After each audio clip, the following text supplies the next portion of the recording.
Look at this good guy and his little girl cleaning up the ocean,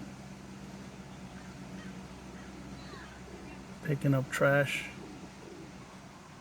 They're wearing gloves, but picking up trash. So good for him and for his daughter, and giving us a good example.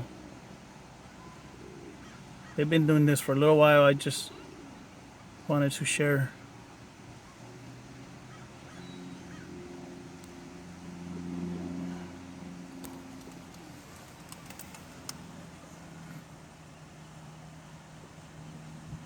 I got that bag almost full, just picking up junk, trash.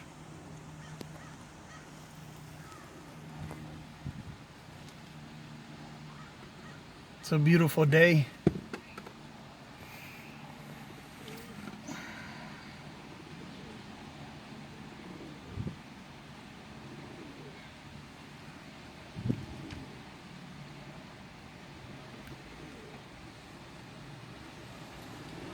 Teaching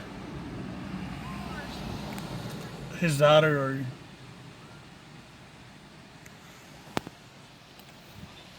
about caring for the environment. Can't see with that trash can in front of me, but there you go. They just keep going. Anyways, shout out to this guy right here, showing us a great example.